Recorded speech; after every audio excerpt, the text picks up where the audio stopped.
Welcome to the November 16th City Council discussion only meeting. Can we begin with the roll call? Councilmember Babcock. Present. Councilmember Brookover. Here. Councilmember Watson. Here. Mayor Pro Tem Gregg. Here. Mayor Bacon. Present. Next, I'll be seeking approval of the agenda. Can I have a motion? So moved. Moved by Brookover, Second. second by Babcock.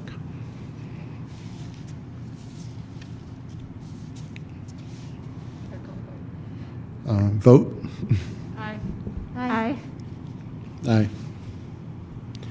Motion carries. Motion carries. Next up, communication from the audience. All written communication received by council will be posted to the online agenda packet. Communication from the audience. If you have a blue slip,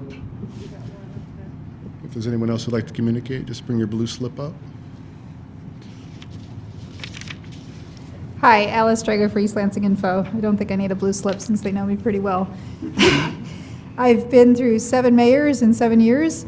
I tried counting the number of council members, but I lost count before I came over. So I'm just here to plea for transparency. Every city council I meet thinks they're going to do it. And it's not that they don't do it because they're bad people.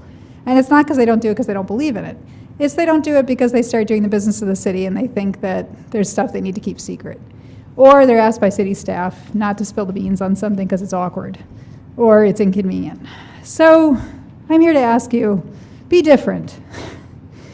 So Mr. Brookover ran on the idea of avoiding trivial lawsuits. He represented us in what I thought of as a trivial lawsuit, actually 2. Both of them about Freedom of Information Act. So we've had 2 rejections recently on Freedom of Information Act. One of them, I was seeking the name of a donor of $1.5 million to the city of East Lansing. The response I got was ridiculous. It claimed that I was seeking a library record when I wasn't. I was seeking a financial record, and that's very clear if you read my FOIA request, in which I gave examples of what would satisfy my request. And secondly, they claimed that it would be invasion of the person's privacy. Well, when you give $1.5 million, you sort of give up your privacy. Because the only way for us to know that somebody didn't just buy a huge favor from the city manager or from the DDA or from the library director is to know who that was so we can trace the money. Our job as journalists is to always follow the money. So that is what we do. The more recent one rejected was from my reporter Nathan Andrus, who was seeking, I think, 3 days of the city manager's calendar. This was rejected on the claim that that's private. This is, again, ridiculous. 2 years ago, I FOIA'd the city manager's calendar, the mayor's calendar, and the mayor pro tem's calendar. I was given all of them. The only information I wasn't given on Mr. Lahanas's calendar, very reasonably, was personal medical appointments, which makes total sense. But other than that, I was given them. So if we go to court on that, the court's going to say, how come the city of East Lansing didn't think this was private 2 years ago, but they think it's private now? Now, if I have to go to court, then I have to use my donor's money that I'd rather spend on reporting, paying my reporters. I don't like paying lawyers, no offense to the 2 people on this side of the room. It's also going to cost the taxpayers money, which is ridiculous. So I would ask that you try better. And as part of that, I think you should revise the FOIA policy and make it the job of City Council to keep track of what's being rejected under FOIA.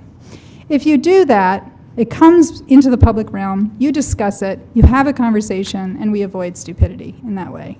We avoid problems in the future. We can understand your reasoning. That's great. You're also the people we elected to do this, so it'd be great if you did it in that way. So that would be very helpful. And in addition, what would really be helpful is if you consider carefully when you go into closed session whether or not you really need to. So for example, you're going to go into closed session today, it looks like, for the opioid lawsuit. This is a national lawsuit involving hundreds of cities and counties and states. Do you really have to go into private session to discuss this? My guess is you probably are going into private session to avoid the lawyers letting us know how much they're getting paid without my having to FOIA it later and find out. I don't know if that's the reason, but whatever the reason, consider the possibility that you could just discuss this in public. There are many things that can simply be discussed in public. You have the option to take it into private session, but you don't have to. And there's a lot of things for which you have the option, but you don't have to. Lean on the side of transparency.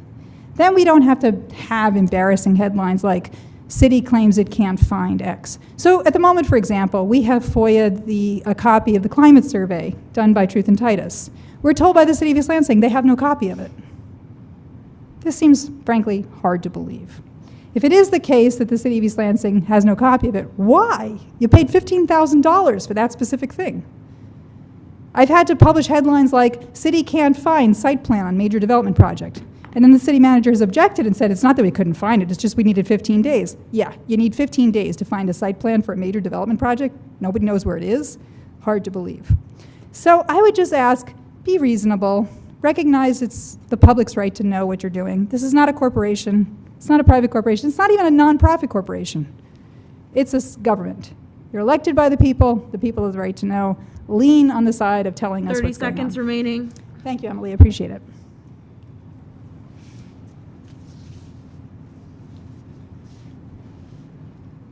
Next up, Stuart Bollinger. Thank you. I'm Stuart Bollinger. I live over by White Hills Elementary School. I've lived in East Lansing about 6 years. For about 30 years, I was an internal auditor doing performance audits of corporations and large local governments in California. My step here today is to raise some basic performance questions regarding to the assessor's office. Doing some crude so far personal research indicates to me that administration in the assessor's office may be wanting. But I think if we get some answers to some of the questions I have, we'll either identify some needs for improvement or quiet me down, and either one would be perfectly fine with me. I have but 3 questions today. One is, when does the city expect to collect the 5 largest delinquent property assessments? The second one is, how does the assessor prioritize property reassessments? And finally, what performance metrics apply to the assessor's office, and what have the results shown? I raised the question on delinquency because I audited large counties, and we could have multi-million-dollar delinquencies, and they were just sitting. You know, they filed the lien and sat. That means that's millions the city or the county does not have. And if we have millions sitting, I think you should know, and we should know, and the assessor should make very clear what's going to happen with them. With regard to reassessments, sometimes the reassessment process is driven more by volume than by materiality. And hence, I'd like to know what drives the process here in the city. I've done my research on the website, and the answers to these questions are wanting. Finally, what performance metrics apply and what have the results been? You may not be aware, the state of Florida is probably the highest achiever in the nation for the promulgation and application of performance metrics. I suggest, if anything, you look for performance metrics for assessors' operations at the State of Florida website, and you may get some indications, if we don't have them already. If we have them, then fine. Please share, and if there's something to be proud of, all the better. If not, well, let's do something about it. Thank you. Thank you. I have copies. I can just pass them down to the rest of council. I'll just pass them, yeah. Yeah, thank you, Stuart. Thank you.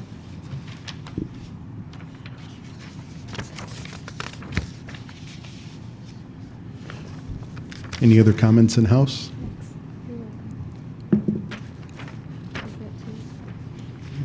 All right, do we have anyone waiting online? There are no callers on the line.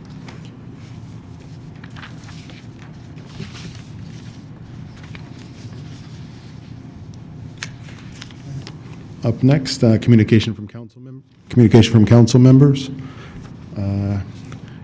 Councilmember Watson, Oh, I'm first again. you're close to me. I'm on the other side. I read recently that about the deers, and that crashes increase around the time that hunters are hunting for the deers. And so I just wanted to take a moment to remind people about some of the precautions that we can take to not collide with deers, or hopefully not collide as hard into deers. And also, I was reviewing our website, and we have ideas along with MSU Extension on what you can do to your properties to deter the deers also. I know that that's a big concern for people, and there's a lot of deers around right now. I was also on the website about the deers, and I noticed that the deer management survey, it said it was new, and I wanted to ask, is that true, or was that old information? So, yeah, I think we've collected it. I don't know if it's still live and being collected. It Yeah. might well be. Okay. But we have collected and aggregated it over a period of time, but I can check to see if Kathy can tell us about that as our deer management guru. We collect that information continuously, basis, so those new surveys continue to come to us when people submit them, and then we can aggregate that, so we have information continuously. Okay, all right, thank you. Thank you. So just, again, wanted to encourage everyone to be careful and to also check out the city's website or check out other resources for deer management and to keep the deer away from your properties. Thanks. Councilperson Babcock? Thank you. I was out of town on Friday, and the much better half said, there's a large deer mowing down on the coneflowers. I'm like, they don't eat coneflowers. He said, they do now. Anyway, that's good. That's some lawn maintenance I don't have to do. So speaking of lawn maintenance, thank you very much to Mr. Lahanas and everyone else in the city. Those of us on the west side are really perhaps disproportionately happy that we get an extra leaf pickup. That will be this coming Monday, November 22nd, for homes from Abbott to Coolidge or the Lansing border. So my neighbors actually cheered at me when I walked out the other day. I call them the lawn ninjas. They're very, very good at that. On a more serious note, we have a once-in-a-lifetime opportunity before us with the ARPA funds. In fact, it's more than once in a lifetime, because the last time we had an opportunity to expand public service and reevaluate our infrastructure and have it paid for by the federal government was the Works Progress Administration and all of FDR's plans. I'm really looking forward to tonight's presentation, but the more I think about it, I would also really like to hear from members of the community, because we're better in the world to get ideas about how to put this in motion for East Lansing than the people who live here in East Lansing. I encourage all of them, everyone, to contact us to let us know what you'd like. And as we think about this, I'd like us to think not just about our immediate needs and our running checklist of things we'd like to improve, but also what can we do with this money that makes a profound difference in our lives? What can we do for our children, future generations, that they will look back and not be able to imagine living without it? We have a transformative opportunity here, and I really would love to see this community embrace it in the way only East Lansing can. So please email me, email all of us, City Council at cityofeastlansing.com, email the long-suffering city manager's email account. I think we'd all love to hear it. Thank you. Councilperson Brookover? Nothing, thank you, Mayor. Mayor Pro Tem Gregg? Thanks. Yeah, I wanted to take an opportunity to remind people that they might have seen one of these bags dropped off on their porch. This is not a city initiative. This is actually from the MSU student athletes, which we think is great that they've taken this on as a side project. So if you have non-perishable food items, it looks like Sunday, November 21st is the day to leave these out on your porch. I also make a habit of occasionally dropping things into the food pantry that is adjacent to our library. We have a little free food pantry, and also just reminding people that things like menstrual products are also very appreciated in those situations. I also wanted to kind of piggyback Councilmember Babcock's comment. We also, in addition to the ARPA funds, we also saw a large bipartisan infrastructure bill pass Congress just recently. I had the pleasure of sitting in on a Zoom meeting with Representative Slotkin last Friday, talking about the way that those funds are going to roll out, and I think that that is pretty flabbergasting opportunity as well. To have two large pools of money dedicated to infrastructure is a luxury that municipalities our size have just not had pretty much ever. The federal infrastructure dollars are going to roll out over the next 5 years, so there's lots of time to put projects together. I think it was pointed out in that meeting that our current supply chain and labor problems are going to kind of slow local municipalities' ability to take advantage of that. So the fact that it's kind of hitting in a rolling order over the next 5 years is actually probably a good thing, and will give us lots of opportunities to take advantage of it. So pretty excited for both of those things and to talk about what we can do as a community to take advantage of it. So, good, thanks. Up last, yep, I just wanted to mention the up-and-coming cities program of emerging leaders that's coming back here pretty soon. I'm a product of that emerging leaders program many moons ago, and many people who sat in these seats were in that same cohort with my group that passed through at that time. So it's pretty neat. It's good to see that program coming back, and I actually asked the city manager to give some detail on that once I step away. And then just lastly, kind of to address the question of transparency, I just want to kind of separate a few things there. I don't think all issues of transparency, if it's individual error or issues around staff or around things around that nature, versus, attempting to shirk or hide things. I think what happens a little bit in kind of corporate things were mentioned, corporations tend to use the word iterate a lot, and then people tend to not want to iterate.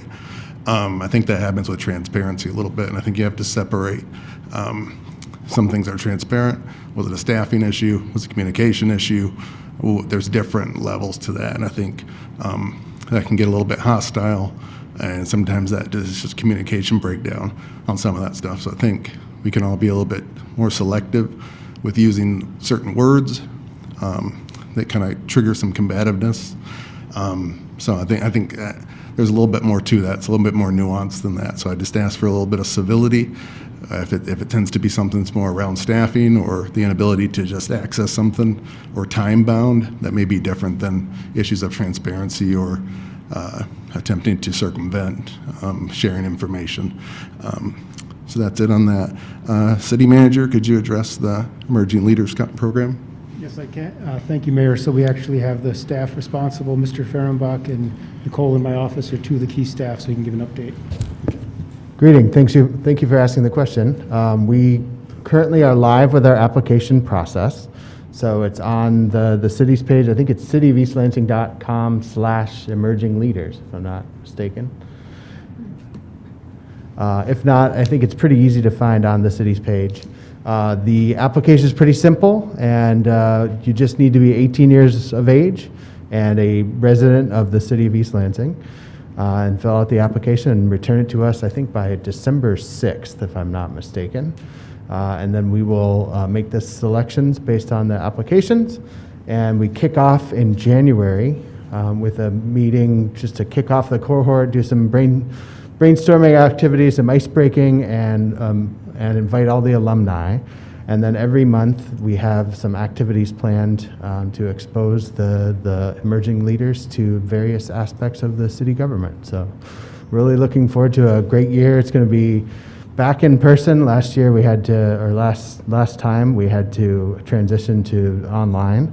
Now we're going to be meeting in person, of course, with distancing and masks as needed, but we're excited to be able to expose folks to various assets of the city and various aspects of the government. So How many people are allowed to participate? How many participants do we have? it's a maximum of 25, and typically we have between 20 and 25 total.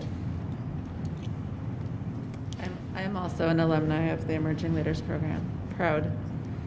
One of the certificates that is in the pile of things to maybe get hung on the wall at some point. I will point out that I checked the URL, and you are correct. It's cityofeastlansing.com/emerging leaders to get there. Thank you. Thank you, sir. And then, as I've said kind of frequently, I'd also encourage young people who've been asking these questions about kind of how to get involved. This is a really good starting point to learn how things work and why they don't work at times, and the history behind why some things work, how they work, and why they don't work. So it's a really neat experience. I learned a ton. All right. We now arrive at item 4.1. Adjourn to closed session to consult with City Special Litigation Counsel regarding trial or settlement strategy in connection with the National Prescription Opiate Litigation. The reason for the closed session, rather than an open meeting, would be detrimental to the financial effect on the litigation or settlement of the city's position. I understand the agenda to have that at the end of the meeting, Mr. Mayor. Correct. Do we have to vote now with a roll call vote in order to do that at the end? Correct? That's how we typically do it. Yeah. Okay. So we would do it at the conclusion of the last item. Yeah. We do the roll call vote now, though? Yeah. Correct. Okay. Roll call vote? I think there needs to be a motion and a second first. Okay. I correct. move that we, at the conclusion of this discussion-only meeting, move to closed session to consult with the city's special litigation counsel regarding trial or settlement strategy in connection with INRAE National Prescription Opiate Litigation, MDL 2804, case number 117 MD 2804, pending in the United States District Court in the Northern District of Ohio for the reason that an open meeting would have a detrimental financial effect on the litigating or settlement position of the city, and in addition, pursuant to the appropriate section of the Michigan Open Meetings Act, in order to discuss confidential communication from our litigation attorney. All right. Motion by Brookover, seconded by Babcock. Roll call vote. Councilmember Babcock? Yes. Councilmember Brookover? Yes. Councilmember Watson? Yes? Mayor Pro Tem Gregg? Yes. Mayor Bacon? Yes. Motion carries. On to item 5.1, discussion only. Discussion of the city's sewer infrastructure. If I could just start off for a second, Mayor, while Yes, sir. Mr. Pearson comes to the table. So this has been a request from council to have a sort of in-depth conversation about the sewers, the history, basically the combined sewer area, why the decisions were made to look at a combined sewer area and the CSO project from the 90s. So that's what Nicole will be providing to council. This presentation in a slightly more expanded version will be in a webinar format on Thursday night for the entire public, and the public can ask questions and making it very accessible to everybody. So certainly appreciate Nicole preparing the presentation and also doing it twice also for the public so that they can get a chance to ask their questions as well. So with that, I will turn it over to Nicole. Hello. Good evening, everyone. Emily, if we can have the presentation.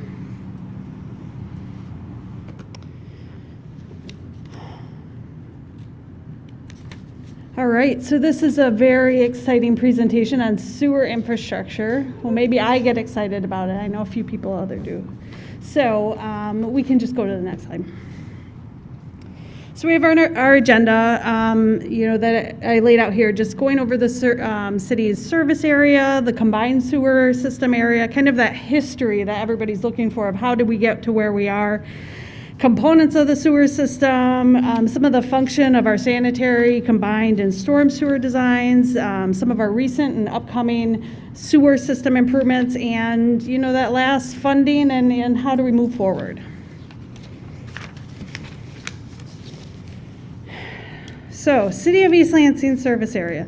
So we're at approximately 57 acres for all of East Lansing, 5,700 acres. Thank you. Not just 57, okay. And 912 acres of our system is combined. That's about 16%. And we'll get a little bit into the combined sewer as we go through the presentation. So just as you're looking at the map, that is the service area of the city of East Lansing. So the sewer flow is treated at the Water Resource Recovery Facility, which is all the way down on Trowbridge. It's kind of that bottom left corner of this map. And most of the sewers that get there flow by gravity. That means we do have a few pump stations within the city, but the sewer flows just by sheer gravity of that situation, of the sewers. The Water Resource Recovery Facility treats sewage flow from the city, Meridian Township, and Michigan State University. As I said, we do have 4 pump stations. We have one major pump station, which is the Woodingham pump station that's located on Woodingham Drive. We have 3 minor pump stations that are mostly in the northern tier section, State Road, DPW, and the Coleman Road pump station.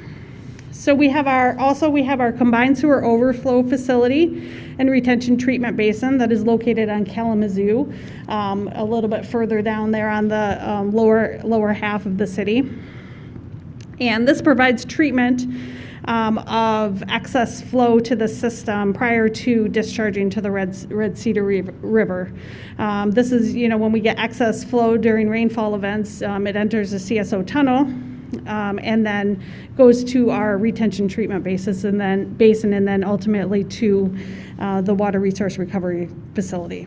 So our CSO tunnel that was installed holds about 5 million gallons of storage. It's about 9,000 feet in length.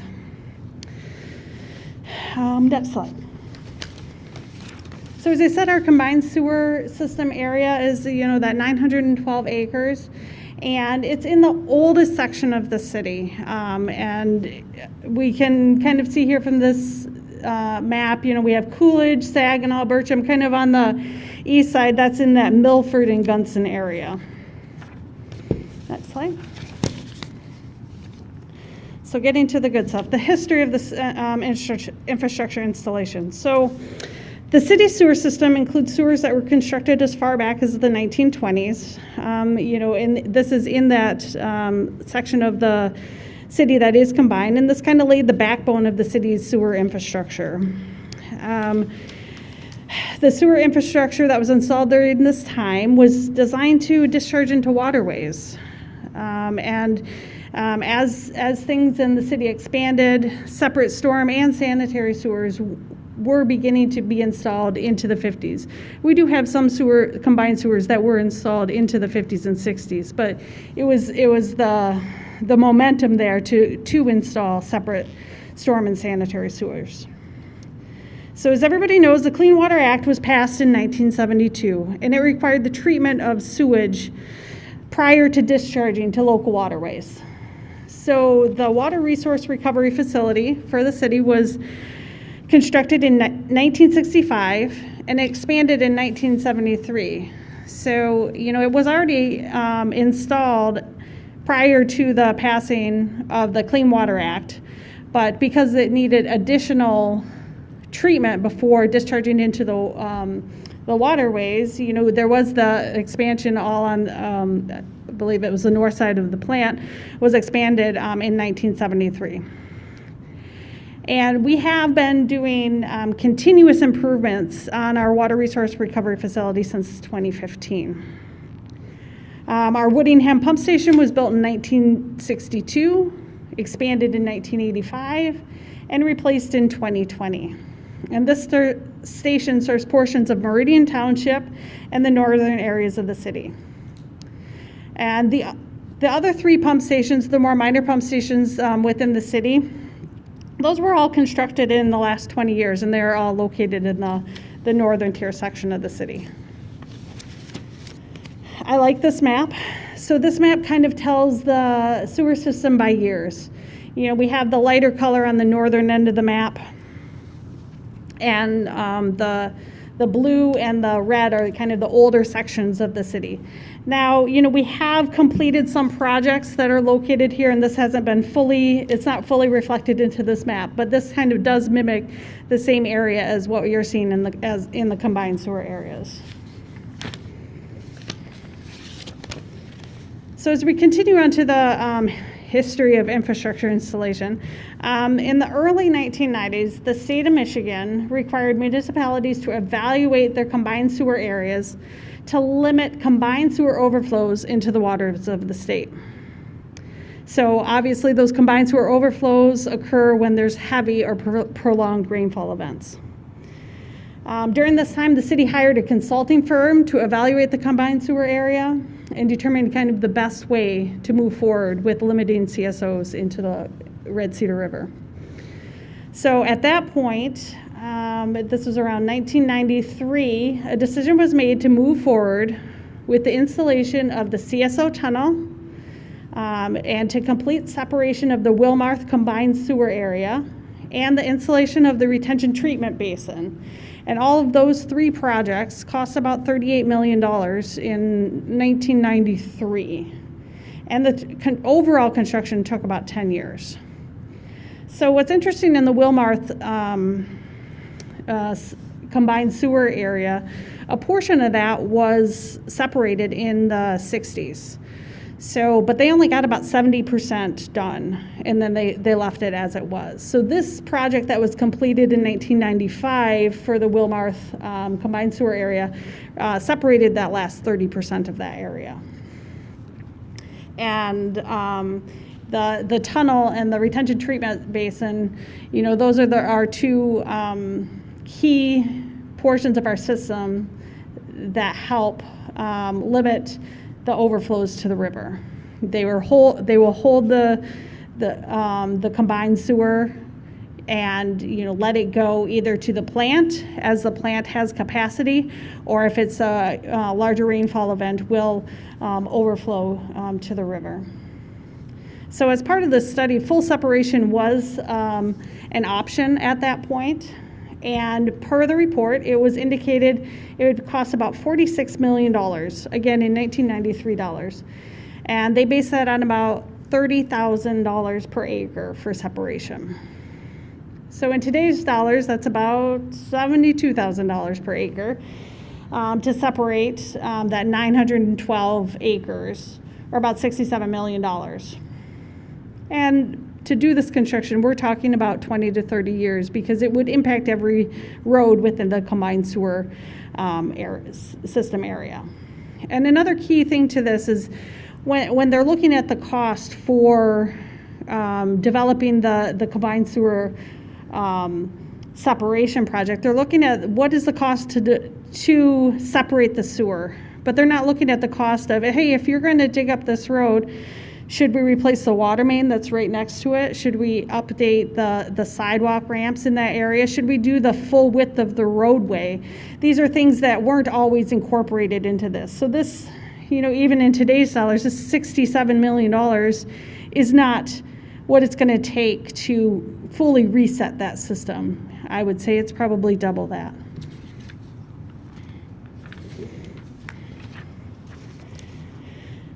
So as you know, there's a whole lot of components to our sewer system.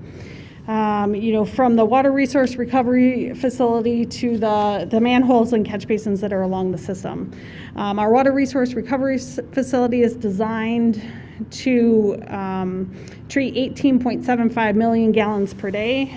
We can push at a hydraulic capacity, close to 40 million gallons a day per that while all being treated. We are doing improvements to that, as I've indicated before, and that, we are hoping to get to that hydraulic capacity of about 60 million gallons per day. We have multiple interceptors that carry the sanitary flow to the water resource recovery facility. We have our Woodingham pump station, as I indicated, the largest pump station within the city, and that's sized for about 21 million gallons per day. And the other three together equate for about 4 million gallons per day. And we have regulators in the system. These regulators, they do exactly what their name says. They regulate the flow that goes into the system. Dry weather flow will continue on through the regulators into the sanitary interceptors, and during wet weather flow, it will direct or regulate the flow into the tunnels. So this is also an interesting map that I like. This is our interceptor map, our sanitary interceptor map for the city. We have, if you go, the blue interceptor up there is the tower interceptor and a Brody interceptor. That interceptor carries flow from the township and the city and a minor amount to MSU through that southern section there. The East Brookfield interceptor on the right-hand side of your screen, the red one there, that carries flow from the city and Meridian Township. We have the Red Cedar interceptor, which is our primary interceptor, taking all the flow to the plant. As you can see, everything inputs into that Red Cedar interceptor, and it carries it to the water resource recovery facility. And that gets flow from Meridian Township and City of East Lansing and MSU. We also, on the southern side of that map, have the Gortz Drain, Trowbridge Road, and Spartan Village interceptor, and that flow is shared with MSU and the city.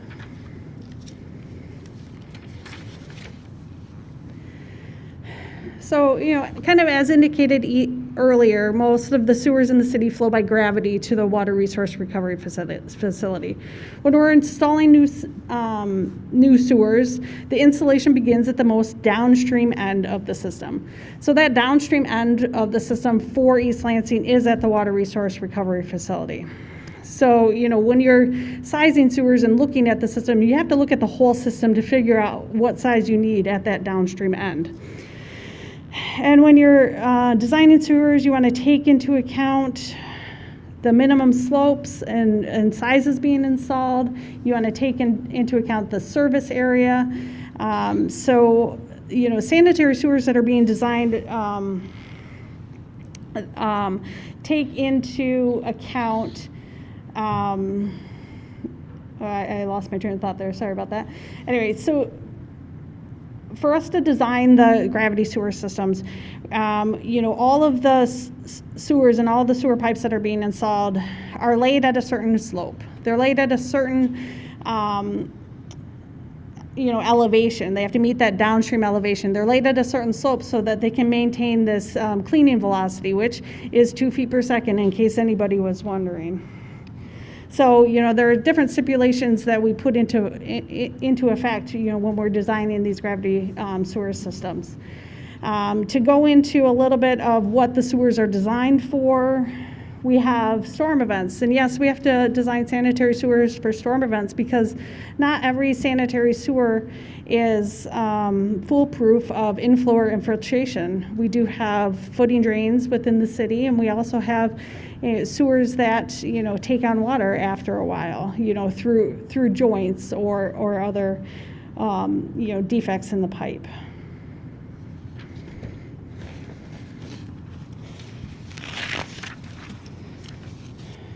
So we are always continuing to look at the sewers within the city to improve that conveyance, to improve the efficiency of these.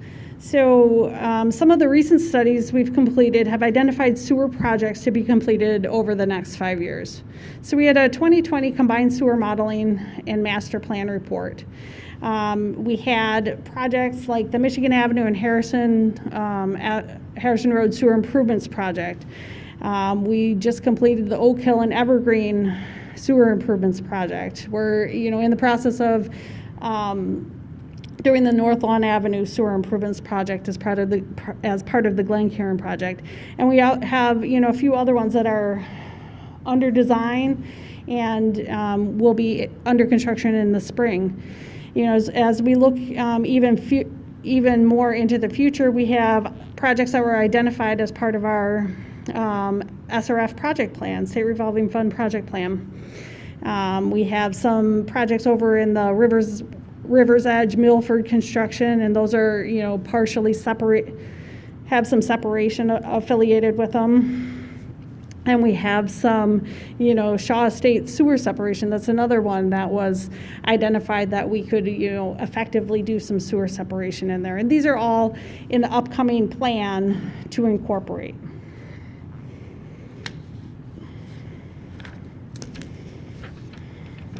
And just to give you a little basis, for those five projects that were identified as part of the 2020 state revolving fund, that's about $27 million of sewer projects. That's a lot. That's a lot of money, and kind of leads right into our next slide of, how do we fund all of this? Obviously, we have sewer rates, and that does pay for us to do improvements to our water resource recovery facility, to the sanitary sewers throughout the city. We're currently at, $7.50 per 1,000 gallons, but we really need to look closely at our rate affordability. We have, some of our rates have been steadily increasing for sewers, so we can continue to tackle these very important projects. But COVID's impacted this. We did a flat rate over this past year, and we'll need to continue to look at this to make sure that we're increasing rates to be able to afford the projects that we need within our city. The state revolving fund is a great mechanism to fund some of our larger projects, our water resource recovery projects that are, $32 million, $17 million, $24, $27 million, Those, while it's nice that we don't pay the full bore of that, we do rely on these state revolving funds and the low interest loans to be able to pay for those over a 20-year period. As well, what will be talked about tonight through the ARPA, we have some limiting funding that could be very beneficial to the residents of East Lansing by utilizing portions of that for backflow prevention. And we're going to develop a policy to be able to get the backflow prevention available to homeowners who are having issues with sanitary sewer backups or combined sewer backups. But we're going to continue with construction in neighborhood. We're always looking at, where do we go next? We have our road funding and our water funding that we're tackling every year. We look at the sewers every time we do a project. Every time we lay something out, we televise the sewers. We look at the sewers to make sure, hey, are any of these sewers failing?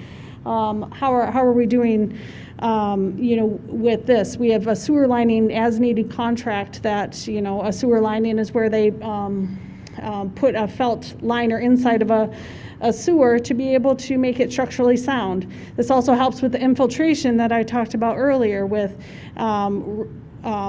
getting into the sanitary sewer. So, overall, the city doesn't have that sanitary sewer issue. We have a stormwater issue, and that's mostly in regards to funding. One of the greatest challenges, as we've seen this year from climate change, is rainfall intensities and rainfall frequencies. And we need a solution for funding stormwater. Stormwater now is funded through our general fund, and we do get funding from roads improvements through road drainage. But we need another option. So one thing that we would like to look at is, what is the option for green infrastructure within the city?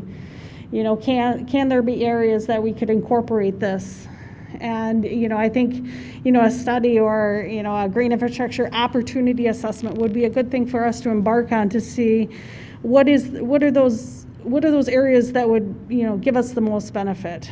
Green infrastructure is not going to take away the 1,000-year flood event because it's, sized for, similar to the stormwater, 10-year, 1-hour storm event. But it will slow things down, and it has ability to help in certain locations. And that is the end of my presentation. Any questions? And this is a beautiful picture of our water resource recovery facility with the digester and the combined heat and power.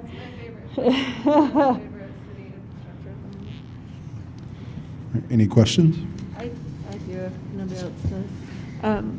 Director McPherson, so green infrastructure sounds great. Let's do it. What does that mean if it's not a sewer? Like, what is a stormwater mitigation solution that's not a sewer?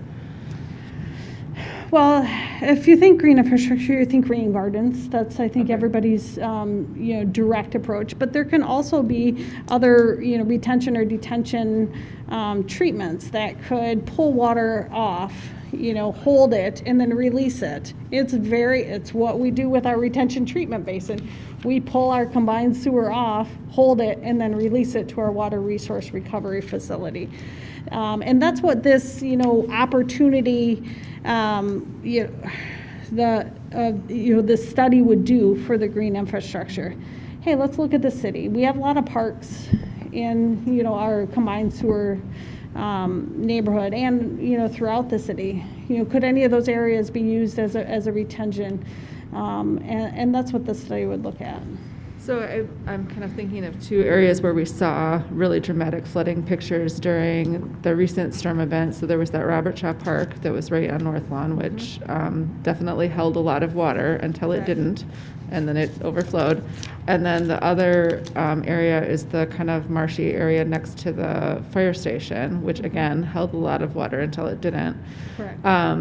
So I guess those things make me nervous about that idea, like encouraging a lot of water to gather in a location, because then what happens, in our retention basin, when it's full, it overflows into the river, which is not great. We don't want it to happen, but it's not somebody's basement, right? So, Correct. I know all of the new elementary schools have bioswales in their parking lots and things like that to kind of divert stormwater, filter it somewhat, slow the rate that it's joining other stormwater under the ground.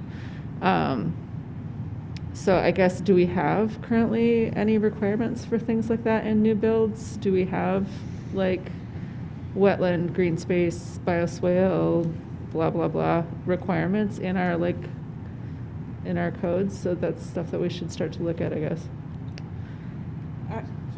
Aren't there any requirements that the stormwater has to stay on the site, and can you talk about that a little bit? Yeah, we have, as part of the city there, through our MS4 requirements, we have a post-construction requirement. That would be for developments to make sure that they're not increasing the stormwater that goes off of their site based on the differential between the pervious and impervious from pre-construction to post-construction.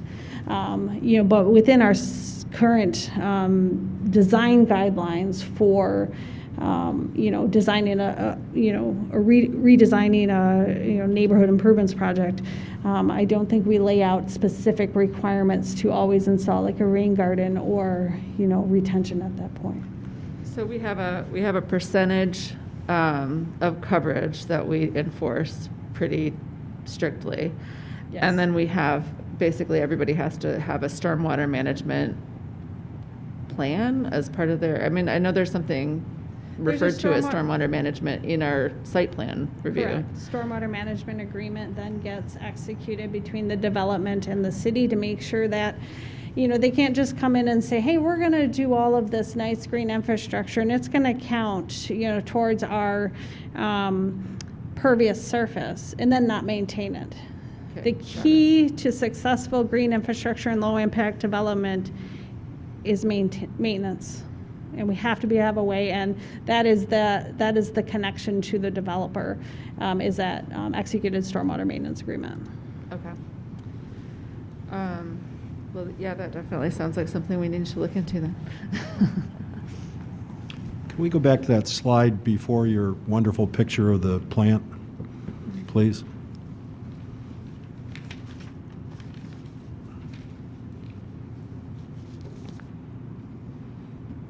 Well, I can't see it from here, but there's a line in there towards the end. And I realize that you've been overworked here the last year and stuff, so I want you to take this in the right sense. But there's a line in there that indicates that we don't have a sanitary sewer issue, we have a stormwater issue. So I guess what I'm trying to figure out, and I know this council before I got here has agonized over all these issues, as have all my neighbors in Glen Cairn, but I guess what I'm trying to figure out, so down on North Lawn, it's my understanding from numerous people that along with the flood from the park, they had sanitary sewer issues in their basements. So maybe I don't understand the definitional construct here. And at some point, I'd ask that you and I get together, you know, away from a meeting. You're going to have to give me a tutorial to explain all those places that, you know, the water goes. But so what happened on North Lawn? I mean, we had a sanitary sewer issue there, didn't we? That's a combined sewer area. Okay. Throughout that whole section. That's part of our, you know, again, one of our oldest sections within the city. Okay. So what happened during that is we had a 1,000-year storm event that deposited over 7 inches of rain within, you know, that 5 to 6 hours. And with that amount of rain falling within a large subset of the city, we don't have the capacity throughout our system to do that because we're sized for that 10-year 1-hour storm event, which is about 1.71 inches in 1 hour. And to be able to carry all of that flow with the sewers that we have in our ground right now, you know, we wouldn't be able to do that. And it's not typical that you would design for those 1,000-year storm events. Yeah, okay, Yep. I understand all that. So Okay. the answer to my question is, it's a combined sewer down there, and as a result of it being a combined sewer, the poop got into people's basements, correct? The combined sewage, which is a Okay. combination And so of the the project that rainfall. we're doing right down on North Lawn right now, are we separating the sewers or not? No, Okay, so we're spending X millions of dollars of money to do sewer work on North Lawn, but we're not separating the sewers. that's correct. Okay, thank you. Councilperson Watson? Thank you. So I'm having trouble hearing today. I don't know if it's the You know, microphones I or... am too, Dean. Thank It's you. partly, if everybody could just speak into their microphones, it's partly the place here, but I'm Yeah. guessing other people are having trouble hearing too. Thank you. Thank you. I was wondering if there's a map that shows, because you know sometimes Ingham County is brought up, as in that's their drain and stuff. And so do you have a map at some point that you can show, or for the webinar, that shows where Ingham County's responsibility is, or Meridian Township's responsibility, or Clinton, if Clinton has a responsibility? In regards to stormwater, Mm-hmm. most likely, yeah. We definitely have maps of all of the drains in the area, and that's where that jurisdiction comes into play. So if we Yeah. have a new development in the northern tier mostly, that their stormwater drains directly into the drain, the Ingham County or the Clinton County Drain Commissioner would be in charge of the MS4 and the post-construction management, stormwater management at that site. Okay, and so maybe that can be added in during the webinar, or maybe if there's a map that people can see, because, you know, sometimes it seems like the blame is getting passed back and forth, and it's hard to understand if you don't know where, you know, what belongs to. And my last question was about the green infrastructure, too. Could we give out rain barrels to everyone? Would that help solve the problem? Give out what? Rain barrels. Rain barrels? Rain barrels always help. So there's just again those low budget to larger budget things that possibly people can do or that we can help with or yada yada. Okay, thanks.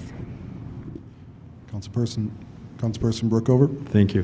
One of the things I didn't understand, and maybe the answer is obvious to everybody but me, but so does Michigan State University have its own system? No, they got too close to the microphone that time. They do not have their own wastewater treatment system. They drain to the Water Resource Recovery Facility. So we share that facility with MSU and Meridian Township. We pay about 26.67, maybe exactly 26.67%. MSU pays 40%, and Meridian Township pays 33.33% of And that. so all their sewers go to that same location? Correct. Okay, thank you. You're welcome. They are a separate system, though. Separate from ours? But it goes to the same place. What I meant is their sewers are separate. Okay, I understand. Okay. Thank you. So, just to further clarify, Councilmember Bookover's question, the infrastructure under the ground, the sewer pipes that are on campus belong to campus, Correct. but their water comes to us. Correct. Okay. Not so much question, just a statement. Excited about the projects. I wonder and probably suggest that we have great communication. I'm assuming there's a lot of construction fatigue.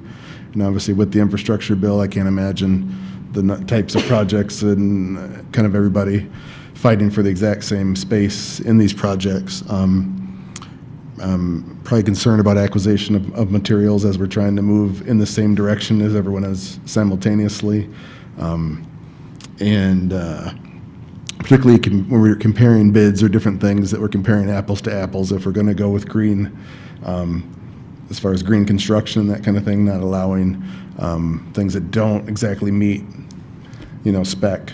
Make sure that we're comparing apples to apples when we're looking at different deals and different things around. Because I know, like you said, how are you going to maintain this and really having some contingencies around maintenance of this stuff? And I just think that's probably going to be a big part of it, because everyone's going to put it in at the beginning, and do they have a commitment to maintaining it? I think that's going to be some tough questions, and really a lot of the questions might be settled by what materials are available and all these things as we begin to do projects. So it's a unique time to be starting on projects, so good luck to us. All right, if there wasn't any more questions? Mayor, I'll just jump in quickly. So a couple of items are still going to come up later tonight and will be discussed more thoroughly. So at the end of the meeting, we're discussing the strategic priorities, briefly just introducing the topic, and that will be something, this could certainly be something we'd want to add to strategic priorities, would be studying enhanced green infrastructure, studying the opportunities to try to reduce, the incidences of surface flooding around the city, and having a study to that effect as a part of our strategic priority process. So that's something we can do as an action step. And of course, we'll be talking briefly about ARPA, and again, that's the check valve and homeowner program that we're envisioning as well. So both these will be coming up as follow-ups. Thank you. All right, item 5.2, let's work through the discussion of the proposal of third-party review of the August 12th, 2021 rain event. Followed by this review, we'll take a 10-minute break. Just want someone to remind me when we get there.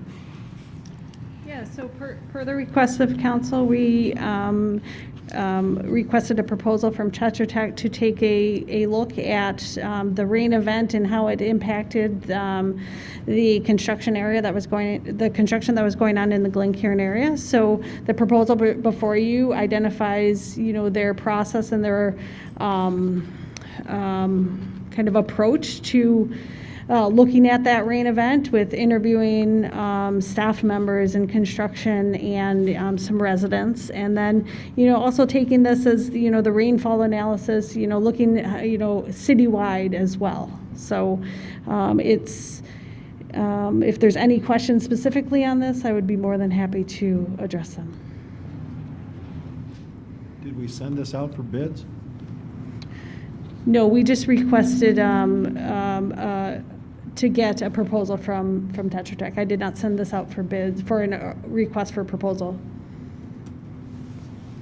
One of the reasons, Mr. Brookover, was that Tetra Tech has the original model of the combined sewer area, and they're the ones that prepared all of our studies, so they have the data and the modeling to be able to hopefully save a lot of time and effort in coming up with this report. So that was the logic of Tetra Tech doing it. And then hopefully to expedite it, but also that they already have the information in the background with it. Well, the data belongs to us, doesn't it?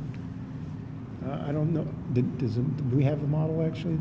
We don't house the model, but, Well, I'd be interested in somebody checking the original agreement with them to see who actually owns that work product, please.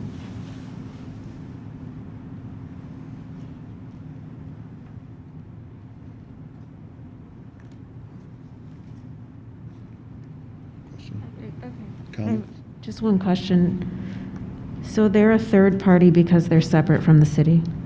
They're separate from the city. They were not the designers of the construction project, and they are not the contractor.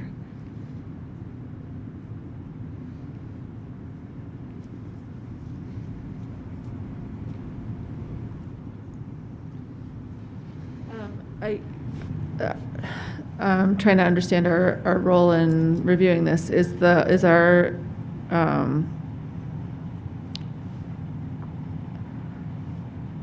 I guess I do see the logic, I guess, of having somebody that has a high literacy, I guess, with our system be involved with it. I don't know, I guess my knowledge of local engineering firms is not high enough to know if there's a different person in the area that would have a similar amount of expertise. But in terms of the logic behind their process seems strong. And the fact that they're able to kind of, I guess we're one step forward with them because they, I guess, have a high literacy with the sewer, and it seems like it's, in interest of time, it would be good to get this underway before too much more time has elapsed. So I guess that's kind of my impressions of this. Yeah, I think I was kind of the initiator of this question, and actually through your presentations, I think I've learned, even from initiating the initial question, the limited things you can do to improve sewer. But I thank you for taking this extra step to, show the public that we are making every effort and giving them at least a two-step edit here to show what's going on and what we've done in the space. So I'm in full support of this, the premise at least of this, and the steps that have been taken so far. Thank you.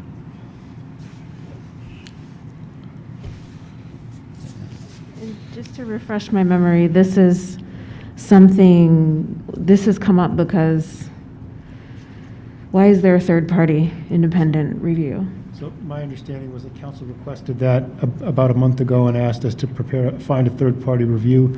We settled on Tetra Tech because of their experience with water infrastructure and the fact that they helped us with the CSO study so that they have specific expertise with our sewer system. And, we thought that expertise was valuable in helping to facilitate this. So that's the reasons it's here. So it's here for your consideration, not for approval.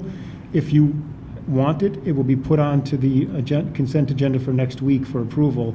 So we're not seeking approval, just answer your questions and feedback to make sure this is what council in fact wanted. And my two questions right now are, I know I asked about the third party, but independent. So does third party go with independent? Are they independent of? They're not truly independent, and that's the question I raised for council last time, is that there won't be anyone who does it truly independent. We are a customer, will be a customer, because we're paying them $15,000 to perform the study. So the independence in that respect, in the sense that they are a professional firm who give their professional advice, and they're not directly involved in the project, you could say they're independent. Is it 100% independent? No, because we're paying them for a service. But I think that's as independent as you could get with us being the payer of a study. Is that fair? That's fair.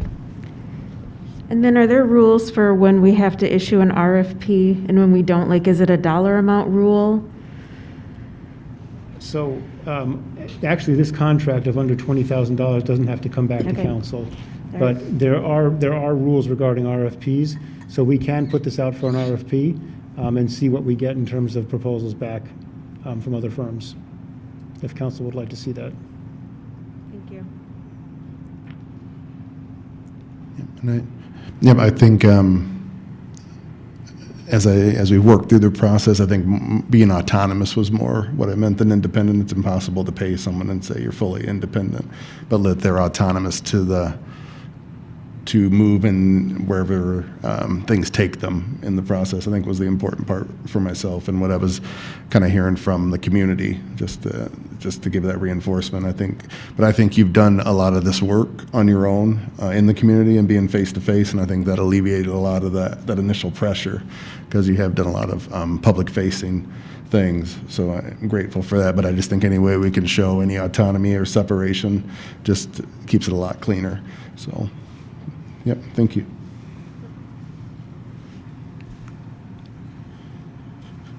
All right. So just a quick clarification, we'll put some on the consent agenda next week for council's consideration then? Is that what you'd like, or would you like an additional step? And I can check the question of the data being our data or not as well, but.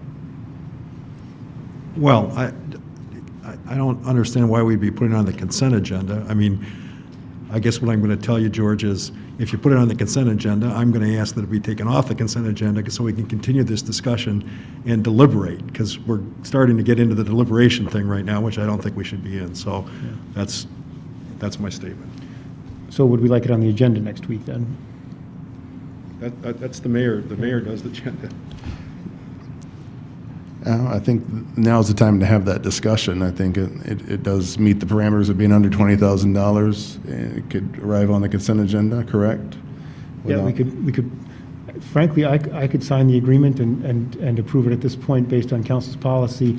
The reason we brought it back was to make certain that this meets council's needs and what you're requesting, because there's been lots of discussion about this topic. So we wanted to make sure you had a chance to see it. But if council prefers I sign it, we certainly can do that as well. But the point was to bring it back to make sure that when we got the study results, that it was based on what you got to see the actual contract and request of what we'll be getting. So that was the purpose of bringing it, not for the dollar amount, because the dollar amount is under $20,000, which I could sign. But it was really to make sure that this is meeting council's needs. I'd like to ask a clarifying question to Councilmember Brookover. Your feeling that there's need for further deliberation, is that around the idea that this should have gone out for an RFP? Well, I don't know. Okay. But among other things, I understand that I understand it's within the power of the city manager to go ahead and sign this. I thought it was an excellent idea from the mayor, the now mayor, to get a second opinion. And in my experience, going and getting second opinions is a very smart thing to do. I thought it was a brilliant thing to do.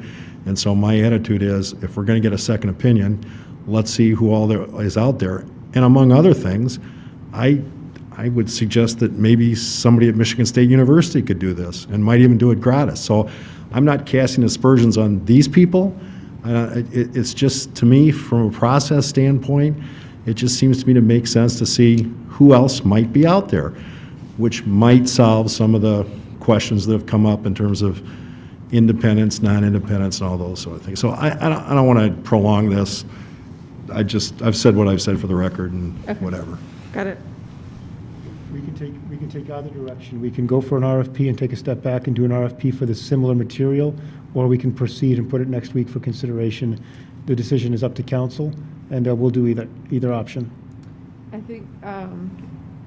I think if there is kind of a general inclination amongst council to put it out for an RFP, I find the logic of going with this firm to be pretty solid, and I don't have a strong opinion about an RFP. But if that seems to be the will of council, I'd rather kind of do that now so that we can be 1 week ahead of schedule, as opposed to further debating it next week, just, because there is a time sensitivity here. So I don't know if we want to kind of get an inclination of, I'm fine with this. I'm also fine with an RFP. I don't have a strong objection to it. We could certainly bring it back we can go back and take a step back and do an RFP and bring it back to council if that's the preference. We have no problem with that. Yeah, my preference is it's on the consent agenda, and then if someone's that objectable, they can ask it to be taken off. That's where I'm at with it at this point, to keep it expedient.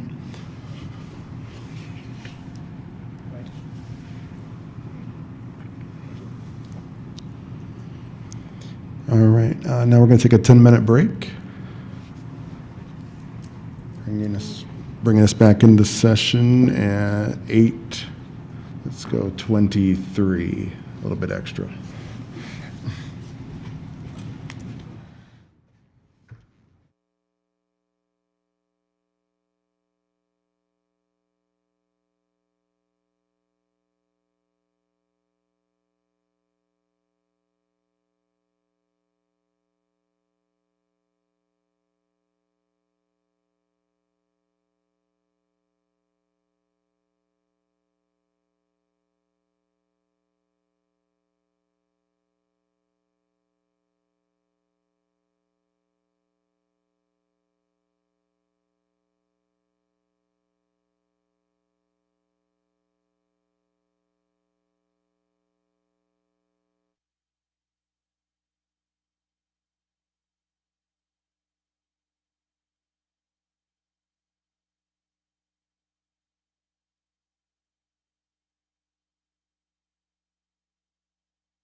All right, welcome back. We're on to item 5.3, discussion of boards and commissions assignments.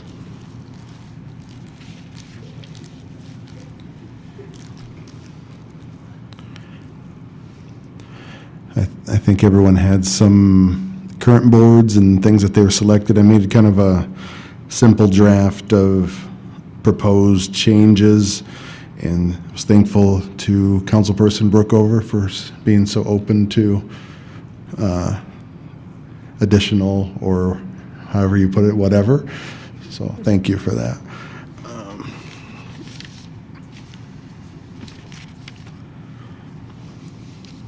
I guess we can open it and see if, were there any, was everyone able to look at the kind of last draft that, with the PDF and the piece of proposal? Just so the audience knows what we're talking about, Councilmember Bacon aggregated everybody's choices into a spreadsheet that he emailed to the rest of council. So we are going to go over it here now, but that's what he's talking about when he talks about the PDF. Correct. I thought it came to city council, so I thought it was going to be available. It's to the public right now?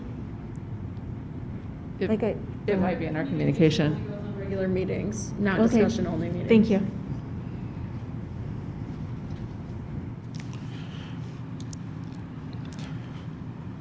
So I'll let the draft stand as it stands. If there's any roles or any other things that don't match or don't match with your timelines, if you're looking down on the,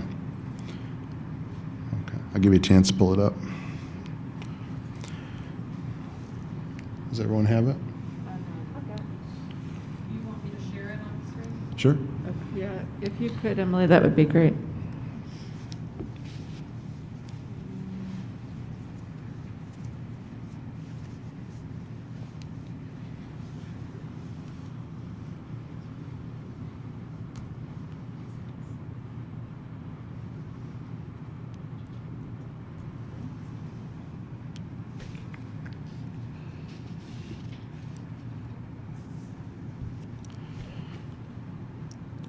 All right.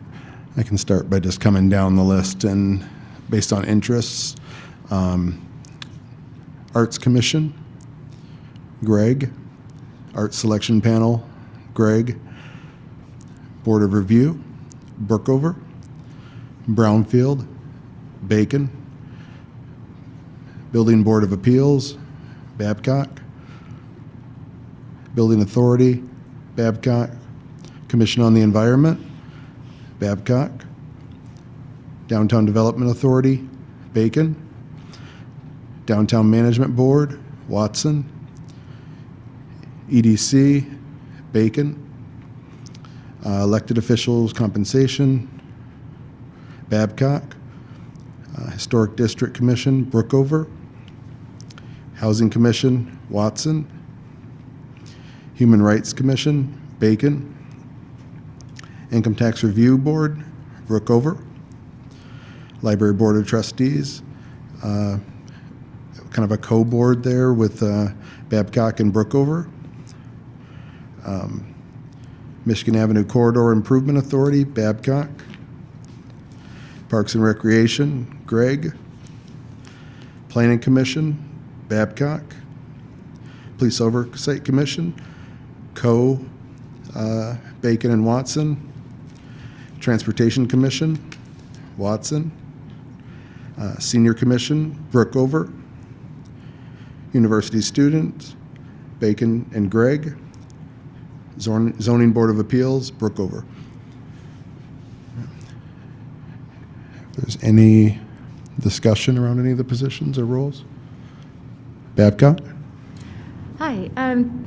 Traditionally, Planning Commission has been a really big bite, and that's going to be a struggle for me with my job, and especially because that would require, right now I'm working virtually 99% of the time, but some weeks that would require me to be in East Lansing in order to be able to attend those meetings 4 days a week, which, does anyone want to trade anything for Planning Commission? I will just comment about Planning Commission. That is one of the commissions where the liaison does not sit at the table with the board, and so you can do it entirely by watching the televised meetings. So just FYI, the liaison actually doesn't have a lot of input at the actual meetings on Planning Commission.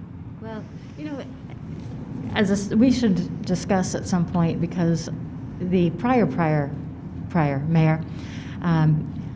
yeah, I think that's about right, sent an email saying that our roles at commission meetings should be like good Victorian children, seen and not heard, and I'm not sure if there's really any basis for that, and it would be good to have clarification on that. So anyway, I wonder if Councilmember Watson would like to trade transportation, which I've had, for Planning Commission, which she's served on. So I like to stretch, and when we were talking about commissions the last time, Transportation Commission was one that I was interested in, and I wasn't able to be the liaison at that time. And so I was interested in diving more into Transportation Commission. But to just again back up what what Jesse, Councilmember Gregg was saying, Mayor Pro Tem Gregg was saying, you know, for Planning Commission, one of the cool things is that you can watch it if you want to afterwards, or there's the information that's sent.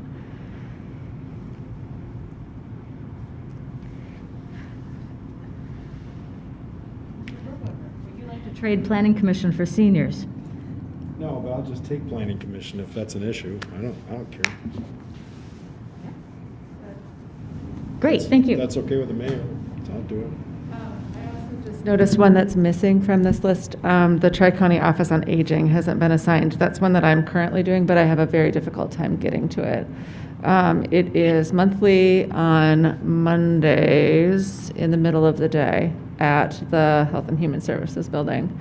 And it just is not one that I can get to very easily. So I have missed more than I'm quite embarrassed to say that I've missed many of them, and that's not how I like to serve my commission. So if somebody else wanted to take that one on, that would be one that's on the table.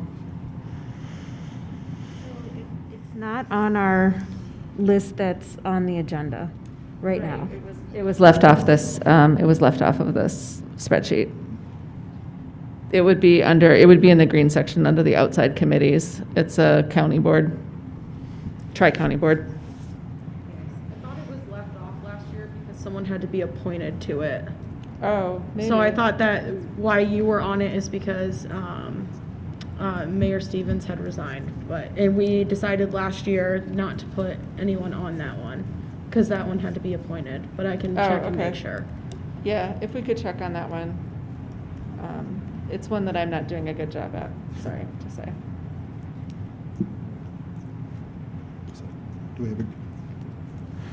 Do we have agreement to the change? Councilperson Brookover with planning, and then we'll continue to work. Is that correct? Yep. Okay. Thank you.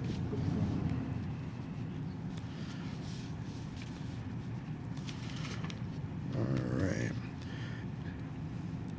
So we'll leave those for now. Now the external, Capital Area Michigan Works, Greg, Capital Area Transportation, Watson, and I kind of intentionally put the transportation pieces together. Celebration Committee, Bacon and Greg, East Lansing Meridian Water Sewer Authority, Brookover, East Lansing Meridian Quarterly, Watson, East Lansing Public Schools Intergovernmental Committee, Bacon, Greater Lansing Convention Visitors, Greg, LEAP, Watson, Local Development Authority,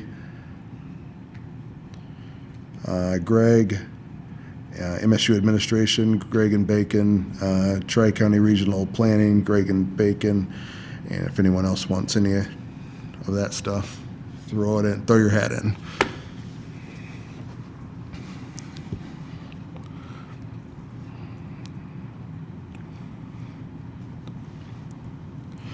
All right. to the green section. Council of Neighborhood Presidents would be the mayor, but the question was brought up, I believe, by Councilperson Watson, having a little bit firmer rotation and a little bit more input from other council persons, so we could actually formalize something around that to make sure everybody's having attending those meetings or circulating through those different meetings and getting input from the neighborhood presidents. I think that'd be really neat to make, if we made it a little bit more formal around that. So that's something we could talk about. Crystal Awards, Brooke over. Okay. Not going there again, I'm sorry, with all due respect to you, but please, no. Okay. We'll come back to that one. The two subgroups of the DDA, myself, LAP Respite Board, Babcock, and Responsible Hospitality Council, Greg and Bacon. Is everything agreeable in the green section? For the respite board, but I'd be happy to take it on. Yeah. I was You just, volunteered me, I but was sure. balancing. that's- It was a balancing act. Okay. All right, back to the Crystal Award Selection Committee. Anyone have interest in participating in that process?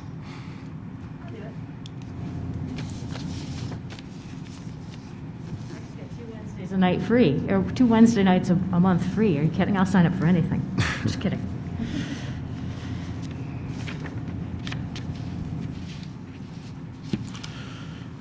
All right, take one last look and see if there's any additional changes or questions or input. Be welcome.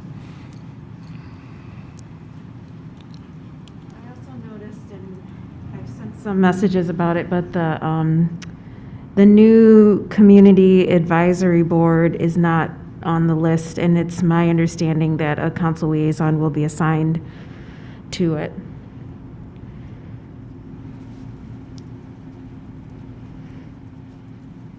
So that's the CBDG board. I think they're calling it CD now, but yes, yes. That would be great, because CBDG is like a very hard thing for me to remember, and I always feel like I'm adding an extra letter, so CB sounds great. I prefer full words. So I don't know if it's something that can just be added as a note or something for us to think about later, but one of the things that was run into was like the Police Oversight Committee and how they met prior to the liaison assignments. And so since it's right here in front of us, I don't know if it should be added or if it just a note should be taken about the direction. And I was not here when the prior mayor that Councilmember Babcock was referencing. And so it's been a learning process for me to understand what my role is as a liaison and to even like think differently about what my role is and how the commissioners see my role, et cetera. And so I also just think it's a good time to talk about what the actual expectations are, but also with our new council, like maybe how we see ourselves.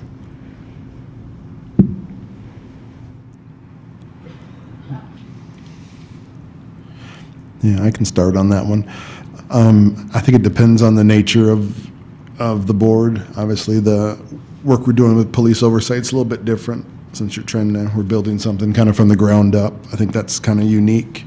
And I think we assist leadership. I think it's a good question to ask the chairs and co-chairs, kind of what they need and kind of look at strengths and weaknesses and where you can have input or without stepping on their agenda and allowing them to kind of make their own choices and set their own agenda. But if they're asking for assistance or looking for direction, I think that's where we step in and try to assist or direct along with staff. I don't know, I've always thought it's kind of organic, but I think it's a good question, how to shape that. Yeah, I think it really kind of depends on the chair of the board, really how much input is invited from the liaison. I have boards that I am the liaison to where will give kind of a brief update at the beginning of the meeting and then sit back with my mouth shut for the rest of the meeting. I have other boards like the Arts Commission, where I actually am part of the conversation quite frequently, usually to provide a point of clarification, sometimes a history, since I was on that board before I was elected. So I'm kind of the longest serving person on that board at this point, and we've had a lot of turnover. So when questions about process or history or how a decision was made come up, then I frequently jump in. And then also sometimes to clarify, council priorities to the boards, I'll get questions like that. So I do try to be relatively inert and not push things, but I try to be available based on what the commission needs and the chair requests. And then I think the primary responsibility that I see on the boards that I serve is to keep them full, is to efficiently do those interviews and get the vacant positions filled as quickly as possible. I don't like to leave my people short-handed. It's hard to get quorum and things like that when we're down. So, and apologies to you, Councilmember Bacon, I'm leaving you too shy on DMB. So, sorry about that. You need 2 members on your downtown management board. No, you pitched right into that one. I think as well, there was some discussion around having a little bit more awareness around who's looking to be interviewed, and when we have candidates that are ready for vacancies. I think maybe this was Councilperson Watson's position, to have some lists and some reports around that, and making sure we're keeping the boards and commissions full and not having candidates waiting for a long time for interviews and that kind of thing, just keeping those processes moving a little bit quicker kind of from all of us. So I think that was a really good idea, that we're really show some urgency around filling vacant spots while we still have interest from the top flight candidates for those roles. So yeah, I'd like to see some improvements around that area. But yeah, out of respect for time, if there's no objections to any of these roles, Councilperson Watson, were you bidding for the Community Advisory Board role? Was that kind of your question, or you're waiting to see what days? Okay. All right. We can have that added to the master list, and we'll wait and see which days it's going to fall on, and make sure it doesn't conflict with any other boards, and then we'll revisit it.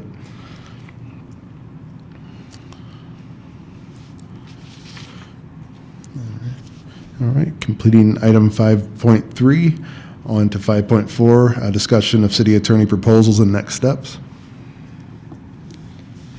So this is an opportunity for council just to discuss how you want to proceed with interviews and selection of your city attorney. I believe we have the 5 contracts that council has been provided. We've discussed internally trying to set aside dates for council that may work for you to hold interviews. So depends how council wants to proceed. If you want to proceed with discussion of setting up interviews, and what's council's preference at this point. We've established that perhaps December 8th or 9th, which would be Wednesday or Thursday in December, would be possible opportunities for council to convene a special meeting, likely 5 or 5:30, depending on council's preference, and then go through all of your interviews at that point and invite all the candidates in to speak to council, obviously in a public meeting. It can be televised or not. Televising adds more element of difficulty to it in terms of the scheduling of that, but of course it's a public meeting. So with that, just available for council to ask any questions, have the discussion, and let us know your preference regarding moving forward. I'll go first. Just to raise a question originally posed by Councilperson Babcock on the, after reviewing the proposals, the structure of the city attorney versus separate city attorney prosecutorial bidding process. I don't want to step on that original question or request, but did you still want to speak to that, Councilperson Babcock? Defer to you. That's fine. Okay. Yeah, given some longer consideration to that process and looking at this right now as we were seeking data and reports and that type of thing, I would be open to discussing the separation of those 2 roles and having separate RFPs on those subjects, separating the prosecutorial function from the city attorney's function. But I'm open to discussion and to talk more about it, see if anyone else was open to it. So, Can I speak to Councilperson that a little bit? Reviewing these, I think most of these, so we've got 5, and most listed the prosecution hourly rates at a different rate. And even, I think like, maybe it was Clark Hill had a separate cap for the prosecution, or they capped one part of their services and they didn't cap the prosecution. I wonder if that's something that we can bring up just during the interviews, rather than put out another RFP right now. Kind of further ask each candidate to clarify, how they see prosecution versus consultation. These have been sitting with us for so long. I feel kind of uncomfortable asking them to rewrite them at this point, just because we have been kind of sitting on them. So, Having gone through this last year, I think one of the things we need to be conscious of is fairness. And so if in fact the council is now thinking about doing something a little different than deferring to the city manager, it seems to me you could simply send to these same people a supplemental or addendum to the RFP indicating that the council is now considering that, and at the same time send it to whoever else we want to. Because I don't really think it's fair to introduce a new variation during the course of the interviews. I think what happens there is you get into a negotiation situation, which, in my estimation, didn't end up very well for us this last year in terms of this negotiation. So I just think you're better off if you, and I think it's a brief addendum, it's like a paragraph, send it out, give them 2 or 3 weeks to respond. It doesn't take very long to respond to that. And as you've already indicated, most of them have dealt with that in terms of a component of their proposal. And I think, with that slight modification, you may get some other firms that might be interested. So that'd be my suggestion. Councilperson Babcock? I think that's actually an excellent suggestion. It's fair, and it also acknowledges that some of our applicants have no interest in doing the criminal prosecution whatsoever. And the only alternative I see to Mr. Brookover's suggestion would be having a discussion about whether we want to be in the prosecution business at all. And that's not something we want to have in the next couple of weeks. So I fully support Mr. Brookover's recommendation. So just so I understand, so we'll send something to the existing ones asking them if they could simply prepare for it to be broken out for each section, to clarify if they're willing to do each section separately, the general city attorney services and the prosecution services separately, because they may be considered separately, and at the same time give other firms an opportunity to bid on one or both of them as well. So if there's anyone else who wants to jump in for one or both services, they can do that as well. And then we'll still have it try to plan to have it for the 9th, and if there's an additional firm or not, but at least they will be broken out and understand that council may select one service from one and one service from another. That's what you'd like to see? Say again? Are you talking about the 9th of December? That's what we were thinking of. But Well, that may I be too understand. I quick. think that, given the holidays, It might be I too think quick. that's a little tight, to be Yeah. honest with you. So I would suggest, depending on how quick you can get it out, you give them like 2 weeks or Okay. 3 weeks to respond, and then we can see what we get. And, Yep, so we won't make a date at this point then we'll do this part, and then we won't make a date for setting an interview at this point. We'll wait until we see what we get back. I mean, and I understand we have an ongoing situation in terms of continuation of the current firm, but my attitude is we just got to bite the bullet and live with that while we sort this out, so.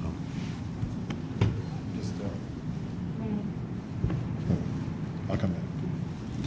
Just to address the initial point about the dates and the time, and then I think we were giving consideration to the configuration of the new council. I don't think it was anything where we just left it sitting. I was assuming that was the assumption by Mayor Pro Tem Gregg, but I just wanted to clarify. I think we were going to allow, if this council was a very different configuration, to pick their own, have their own process. So now that we're here, I think that's kind of why the timeline went the way that it did as well, as we got close to the election.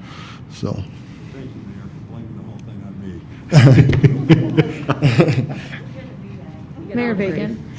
I just also wanted to draw attention that most of the firms, their RFPs were only, they were only for a 90-day period, which would put us at December 24th, so. Councilperson Babcock? Go ahead. Then Well, I mean, I think we should put in the addendum that we, expect that their proposals, will be extended or whatever. I mean, look, either somebody wants $600,000 to $800,000 of work from us, or they don't. So, let's see what happens.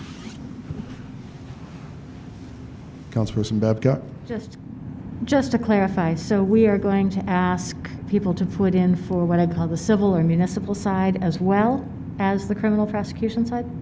Just looking for clarification. It's both or either or, correct? I think this was, you proposed this months ago, and it kind of Yes, stuck. oh yeah. Yeah. No, I wasn't sure at this point, having several options that are weighted heavily toward municipal. However, I know from experience, there are firms that did not participate in this process and even did not participate in last year's process or did so gingerly because it's unusual to have as heavy a prosecution docket as East Lansing has, and to have that at all as part of the municipal or civil side firms. So, Councilmember Babcock, so I was understanding that we're looking to divide it in two ways. One is the city attorney, who's the main city attorney, who sits with council, is advisor to council, advisor to staff on general municipal matters. Everything else that goes on in the court will be handled by potentially a separate firm, and that's all of the tickets, all of the misdemeanors, anything that goes through the court will be handled on the separate. So basically, general city attorney services and court services. It could be the same firm, it could be two separate firms based on your council selection at that point, right? That's what you're looking for. I think what we're listening from them is, it's exactly what we're doing tonight, that we're considering that kind of dichotomy, and if they're interested in bidding in terms of that kind of dichotomy, or adding to their bid or modifying it, we'd be interested in seeing it.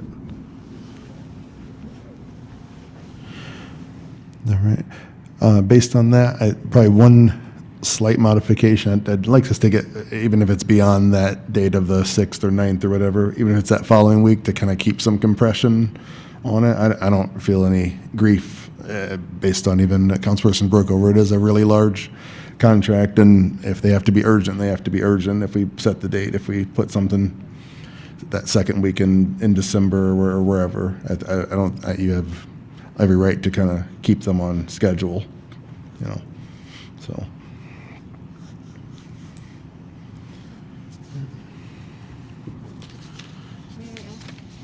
Councilperson Watson? Once they're interviewed on the 8th or the 9th, if that's the dates, then do we decide that day too, or we decide on the 14th? I think we would be done with the 8th or the 9th at this point being too soon. Okay. Maybe getting the proposals back by that point, but I think then council would want to discuss it. I don't know if the 8th or the 9th, if we put out for new proposals, I think we would be past that date. And so I think that date we should probably forget about at this point, and then set more dates with council when we figure out what we can get back from folks. To speak to that point, I think the last time we did an interview process, we interviewed everyone and then decided that night. Which was a little awkward because we were deciding essentially in front of the clients, and I think that was a little rough for them, maybe. Yeah, so I don't know if we want to interview them and then put the decision on the next council agenda.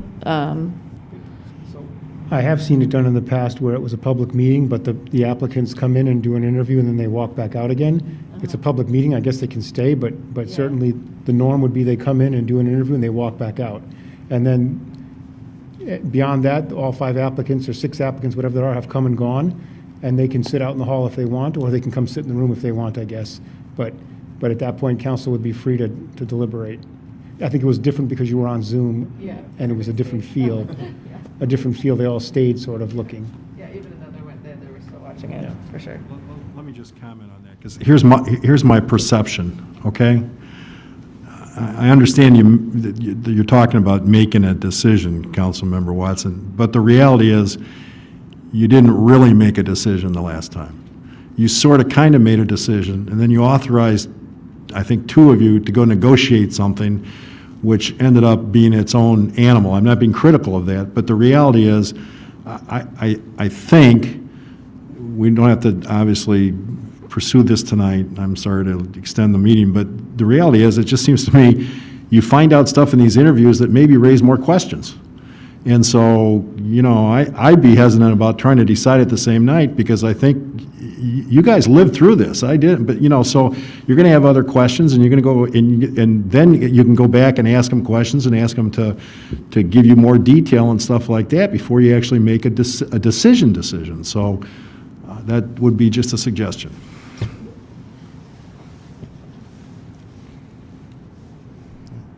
Thank you. Any more questions or input?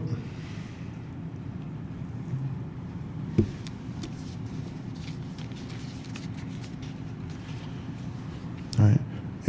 City Manager, would you just clarify what actions are next? Yeah, so we're going to send an updated letter to the firms that have already participated, telling them that they can submit proposals that break out both of the same proposals they've already provided, that will be asking them to extend the date of their price into January, likely to make sure we have time for the consideration. Also putting that same proposal out for other firms to reopen it, to say if firms want to put a proposal in for either general municipal services or for court services, that we would consider that. I'll try to put a date, likely mid-December, for return, and then bring it back to council, and you can set dates at that point for interviews. I don't know if you'll be able to do that yet before the holiday. We can certainly get them back by before the holiday, but I don't know if you'll be able to schedule them realistically for interviews before the holiday, but that will be a decision for council and what you think, how quickly we think we can get meetings in and get them here. Otherwise, from my conversations with Foster Swift, I believe that they will continue month to month as we need them, and I expect that they will continue into January if that's what council needs or asks at this point. So it's up to council. We'll get the proposals back if that works. All right, sounds good if everybody's agreeable. Yes. Next item, 5.5, discussion of American Rescue Plan, ARPA, fund used for sewer check valve program. So this is a follow-up to the conversation from October 12, where we presented to council our first look at what we thought potentially could be uses for ARPA funds.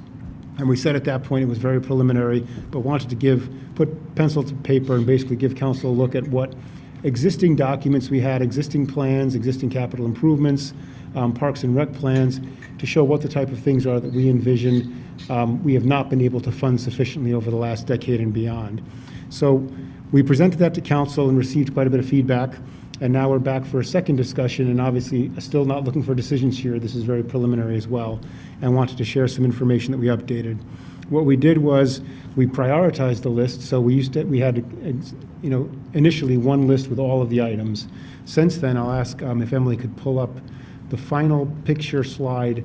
It's, I think, slide number 10. It's not really a slide, it's actually a spreadsheet. If you could pull that up for us. Yeah, that's the one. No, down further, all the way at the bottom. That's it.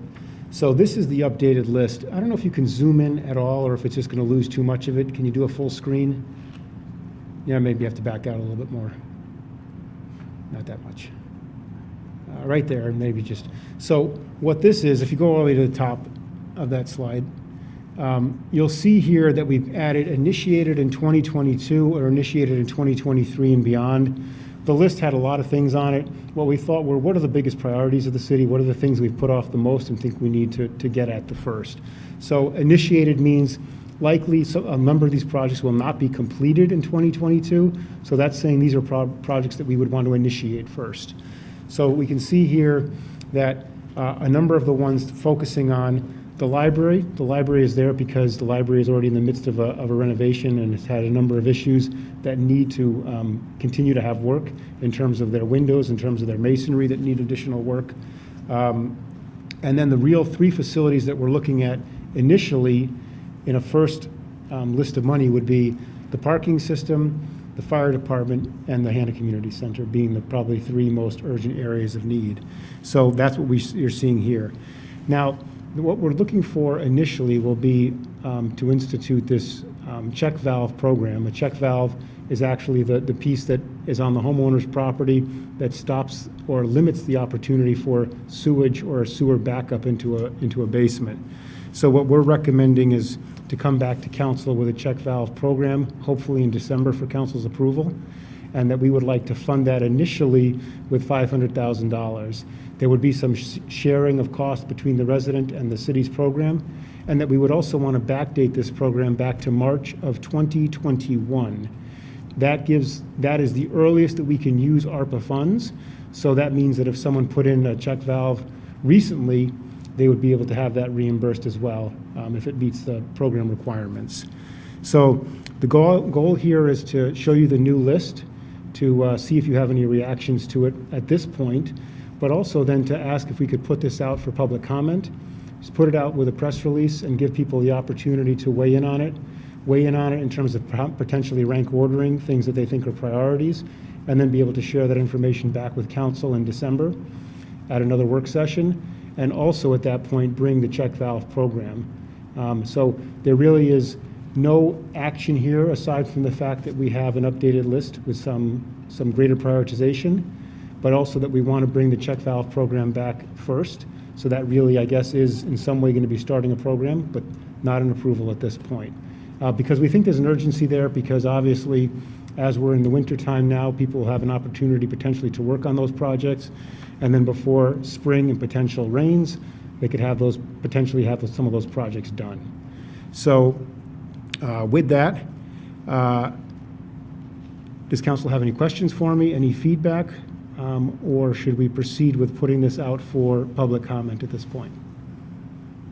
Questions or comments? I do have a comment. Mayor Pro Tem? I like the idea of putting this out with a press release. People always seem to be mobilized when they have something to comment on.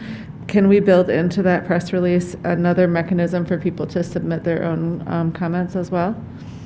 Yeah, so we're going to put up a web page, some sort of a site where we can aggregate comments. We haven't gotten that worked out yet, but we're going to try to find something that's a little bit more streamlined than just an email. But we will figure that out and try to get it out quickly. Okay, I think that sounds great.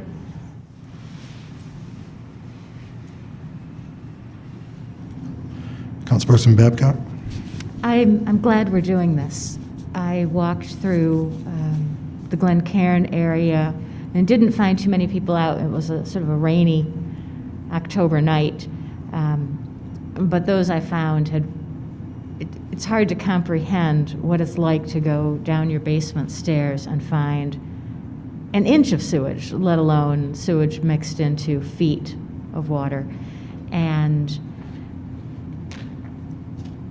when I held the town hall meeting, someone asked about liability and responsibility, and we can say, we are very sorry this happened in this community, without being legally liable or without declaring any responsibility.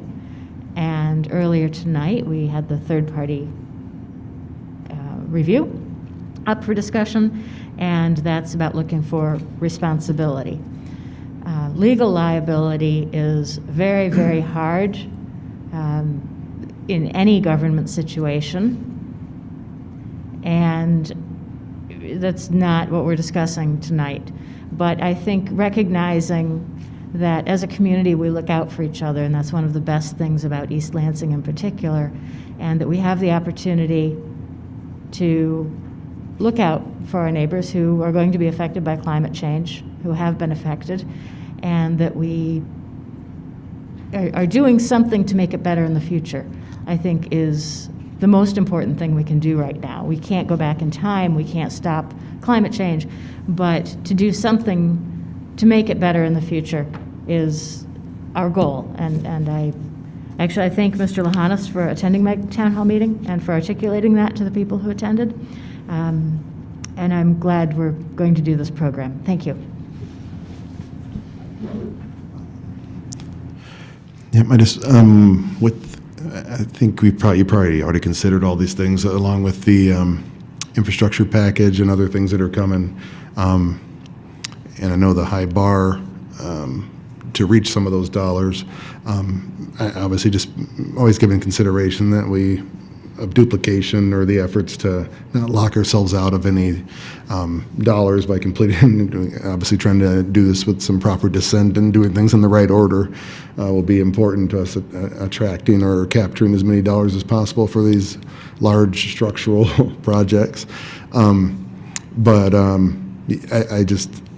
do thank you for taking this first step. I personally feel a great deal of anxiety now every time it rains.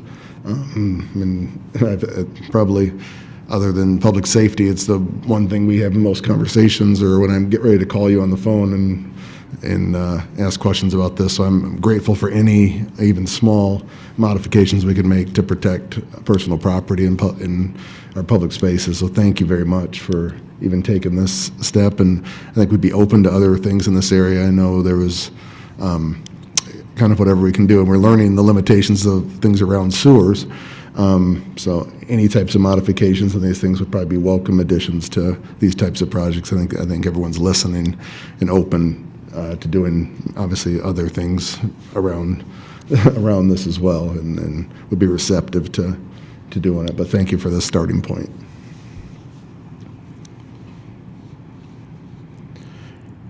Any further questions or comments?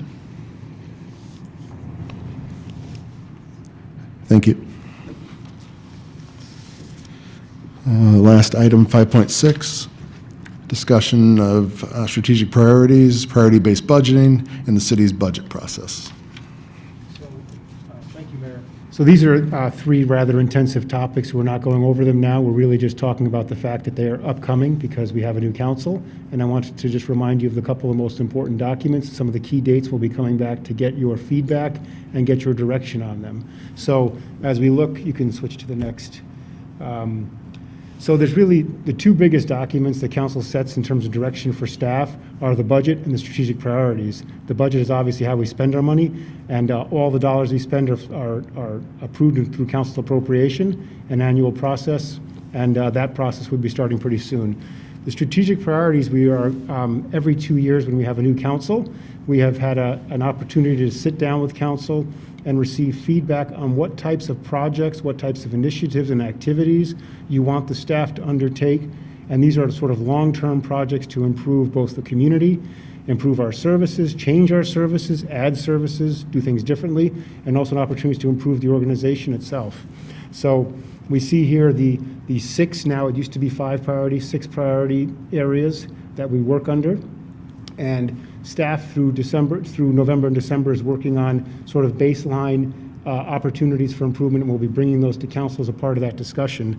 Our goal at this point is to, you'll see the date here, come to council on January 18th for a discussion-only meeting, and we will have a document populated with some information, and of course council can have their own list of items that they want to add at that point. And then we'll have a discussion, review the strategic priorities. If we need another discussion date, go to February 15th for discussion, and then approve them at the following next regular council meeting. So these, again, are not the ordinary work of the city, not how we pick up trash, not the picking up trash, the responding to police calls or EMS, but it could be new things to improve the services. So an example would be, we don't talk about necessarily the trash we pick up, but a strategic priority was to go to single stream recycling, to get easy carts out to households, to get the new trucks, and to do that new process for single stream recycling. At one point, that was a strategic priority. So that's the type of service enhancements, service changes, and new and innovative ways of doing things that we'll be talking about with council. And obviously, we've talked about one area tonight that council wants to see, and you will see a priority, which is looking at the green infrastructure and opportunities to reduce surface flooding during heavy rain events will be one of the things we'll be exploring, amongst others. So with that, I'll just jump to the next slide and talk about the fiscal year 2023 budget. We will be starting work on the budget December 1, basically. We start position budgeting internally to make sure we have the basic information to put our budget together. The council has to adopt a budget on or before May 24th, 2022. The reason that date's there is by charter it has to be no later than the last meeting in May. So at this point, there's already established meeting for May 24th. The effective date for that budget will be July 1, 2022 through June 30th, 2023. As I mentioned, we've already begun preparation. Well, we will begin preparation in December. February 15th, discussion only meeting. We would expect at that point to bring the 5-year forecast and show what 5 years in general looks like for the city's finances. That's a very useful tool for forecasting to see sort of a little bit longer term approach of how our finances are doing. And I think that that's been very good information internally for our forecasting to be able to make adjustments at the right time, not just looking 1 year out, but looking further as a forecasting tool. So our plan will be to come and have that discussion with council on February 15th. Then by the first meeting in April, city staff has to deliver a budget to council. The first meeting at this point is April 5th, so we will have a budget for you on or before that date, hopefully before, so you have a chance to review it. And then we will begin our budget work sessions Tuesdays. Typically, we meet at 5 or 5:30 before the meeting, and we do different parts over the next 6-week period, leading to an approved budget by council on May 24th, as we mentioned. A couple things we want to do differently this time, or one thing significantly we want to do differently. I think in the past, we've sort of condensed the general fund in a way that maybe didn't provide enough detailed information at the right time. What we would like to do this time is use the lens of priority-based budgeting, which I'll talk about in a minute, to be able to do individual presentations on departments as a part of the general fund, starting at the beginning on April 5th. So we probably will need 2 weeks for that. So I'm anticipating that likely we will be adding at least one budget work session over what we did last time. So I'm guessing there will be likely 5 budget work sessions at this point, though we don't have it plotted out. But I think that this will give you much better and more useful information about services and programs at the time that you're reviewing the budget. And with that, I can jump to the next slide. And then again, the lens of priority-based budgeting. Priority-based budgeting, I think, is an excellent management and communications tool for the city. It shows the budget, really what it does is it shows the budget and our finances in a different way. It shows it based on programs and service activities. So instead of looking at funds, you're looking at activities. And what you do there is be able to better tell how you're spending your resources and how you're achieving the goals that you want to achieve. So we'll be talking about this quite a bit, but the lens of priority-based budgeting really is being used for both strategic priorities and for the budget to be able to look at it in a different way that I think is a bit more useful. So with that, this information actually on the website, currently we have last year's priority-based budgeting numbers. We are about to go live with the new numbers, and I'll send a link to council when that happens. But it provides a lot of good information about services, service levels, and sort of what you're getting for your money when council allocates money for programs. So with that, I can take any questions, but again, this is just more informational for what's upcoming in terms of big decision points for council. Councilperson Brookover? Mr. Lahanis, can you just remind me, so for this fiscal year, what's the gross budget dollars ballpark? For the general fund, it's about $40 million, and for the city overall, it's about $115 million. Oh, I'm sorry, 140. We have. Okay, and the differential between the two comes from what? It's all of the funds. So primarily the sewer fund, water fund, Yeah, and the I understand. parking. Thank you.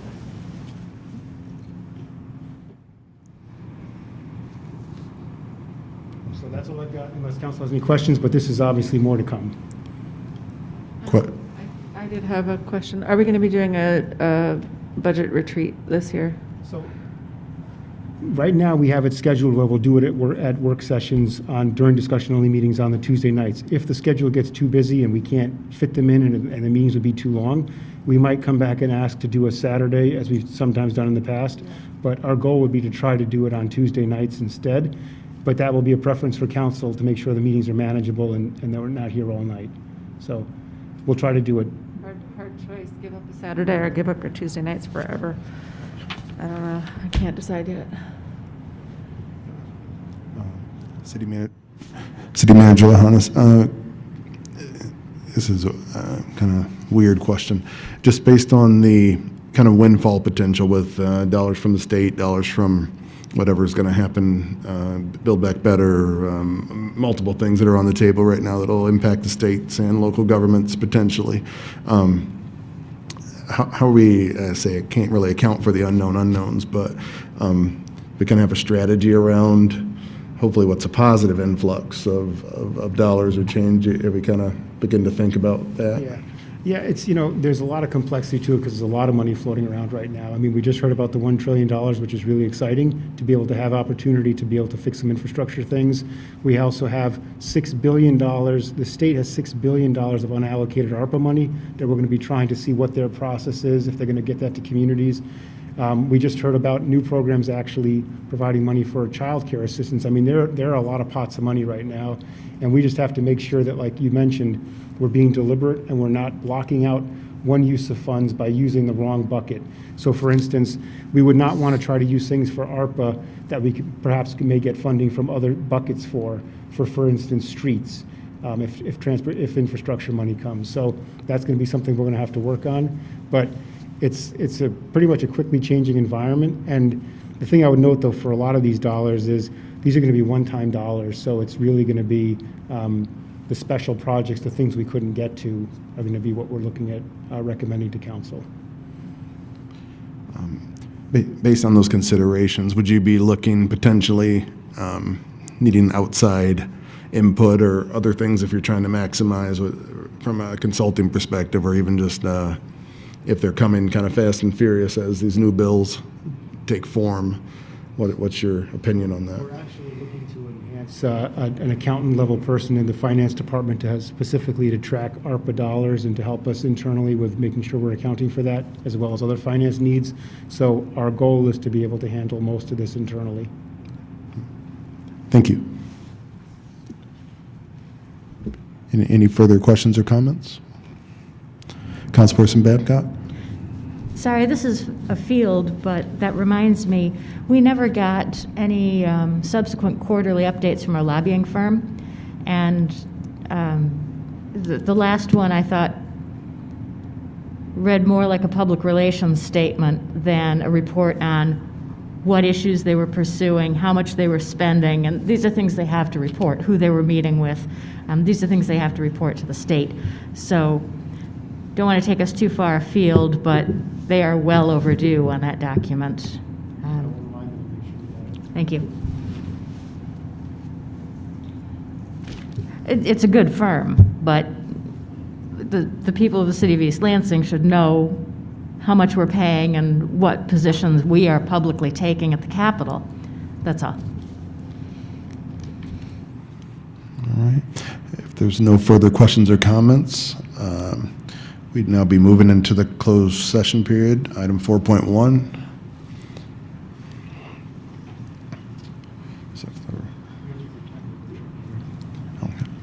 We'll be adjourning this meeting. We will go into closed session. We'll be returning back to the chamber only to close the session and adjourn the meeting in totality at that point.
Or can I just? Okay. All right. Looking for a motion to adjourn the closed session. So moved. Second.